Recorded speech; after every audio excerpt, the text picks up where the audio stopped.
And the next unit, we're going to do a lot of different things with derivatives. But when you hear the word or the phrase differential equation, when you hear the word differential equation, all you need to do is you need to think derivative equation. So when you read a problem like this one over here, the quantity of a substance can be modeled by the function n of t that satisfies the differential equation. So this is just a derivative equation. 1 point on the function is n of 2 is equal to 160. Based on this, use a linear approximation. So that's another one. A linear approximation. You need to think tangent line. So now you need to think tangent line. So a linear approximation, the word linear has the word line in it, so it's a tangent line. And then it says, based on this model, use a linear approximation to the graph of n at t equals 2, and they use that because there's the 2 right there, to estimate the quantity of the substance t equals 1.8. So here's the way you kind of do this. You know that you got to write the equation of a tangent line. So I know you've written this so many times. You should know how to write this by heart. This should not be something that is new to you. If you can't write this out by heart, then you have to get to a place where you can write it.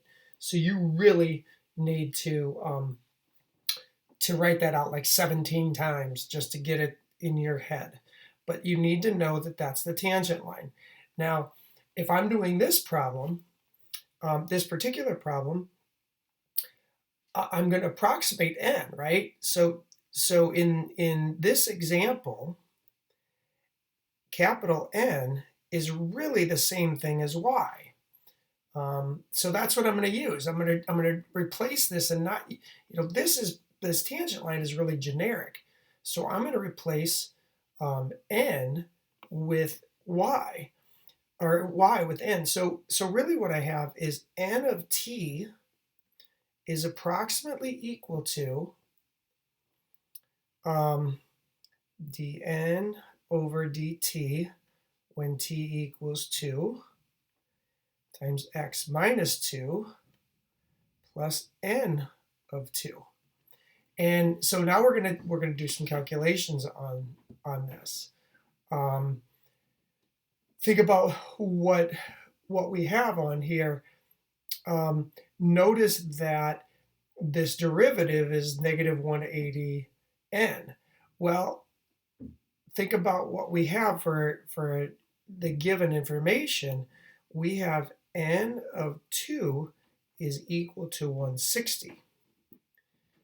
So if I wanted to write the equation using the numbers that they have here, I'm going to say n of t is approximately equal to, using this linear approximation, negative 1/80th times 160 times x minus 2 plus 160. And that's using this idea of, well, we're centered around 2, so let's kind of work with that. Now from here, we're just going to use an approximation. So we're going to say, okay, well, our approximation then, n of 1.8 is approximately equal to negative 1/80th times 160 times 1.8 minus 2 plus 160. And then, if it's a free response, we're going to leave it like that. If it's a multiple choice, we're going to do the calculations on it. And you'll see on this that that's what they go through and do on here. Okay, so hopefully that makes sense. Now, there's a new thing that we're going to start talking about, and it's called the Slopefields. slope field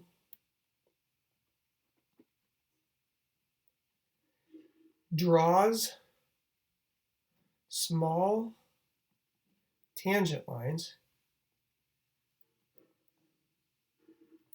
using the differential equation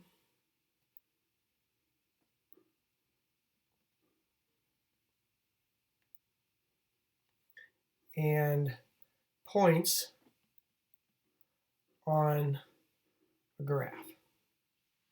Now remember, the differential equation, we just talked about what that was. The differential equation is the derivative equation. So let's take a problem like this one, and I'm gonna talk you through it, and you may need to back up and kind of get to understand it. You may need to pause it. But what I'm doing on this is, notice this differential equation, dy dx, that's the slope, is equal to negative x plus 1 over y squared. So let's look at this point right here. This point right here is 0, 0. So if we put 0 in for x and 0 in for y, we would get negative 1 divided by 0. Well, that's undefined, so we're going to make our line vertical there. Notice I just tilted this line to be vertical. Let's look at this point right here. This again is a place where x is equal to 1, but y is equal to 0. So that's a vertical line as well, because we're dividing by 0. Now let's go down to this point right here. X is negative 1, y is negative 1. So if you put in negative 1 plus 1, that's 0, divided by negative 1 squared. Well, so notice that is going to be a horizontal line because our slope is 0 on there. If we put in negative 1 for x, anywhere on here, our slope is going to be 0.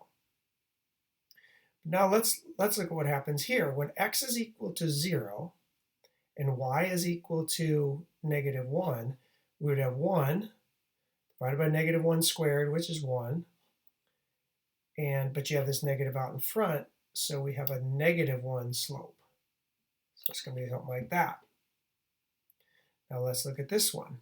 X is equal to 1. Y is equal to negative 1. But we still have this negative out in front, so we have 2 divided by 1, which is 2.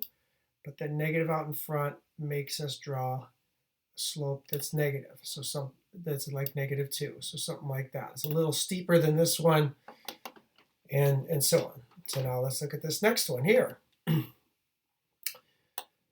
we put in 0 for x, we have 1 on the top. If we put in negative 2 for y, we have 4 on the bottom.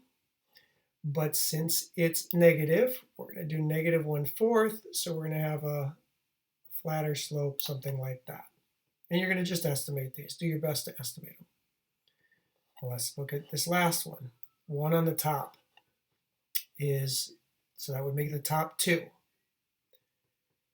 The bottom would be 4, but there's a negative out in front here.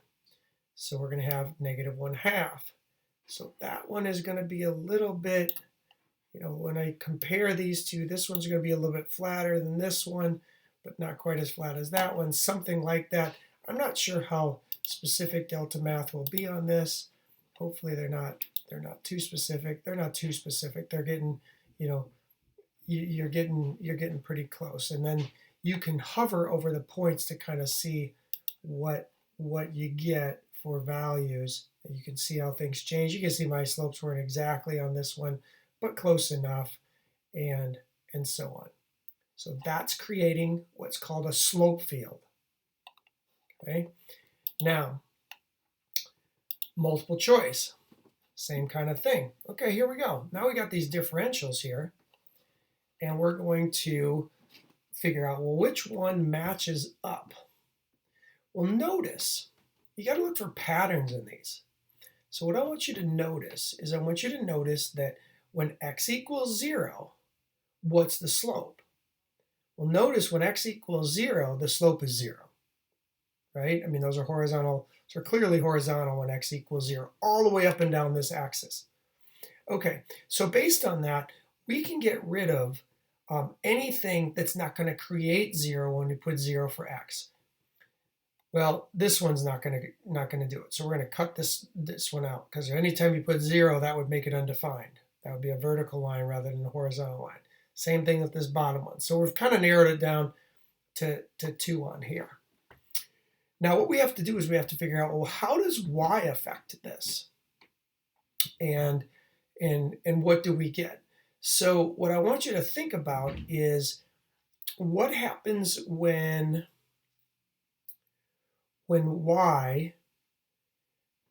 x is 0, or actually let's say x is 1 right here. Let's look at this one right here. When x is 1 and y is 0. So what if we put that into here? If we put 1 in for x and we put 0 in for y, we would get -4. Well, that's clearly not a slope of -4. That's more like a slope of -1/4. That's what this one would be. So notice, like if I click on this one and I submit that answer, that should be the answer for our value. And we just got to look for patterns. And you can, again, go here and check your answer and see where you're going wrong. But you're going to have to kind of practice with these to figure out how do these slopes look. But look for patterns. Look for places where it's 0 first, or vertical lines, and then kind of go from there.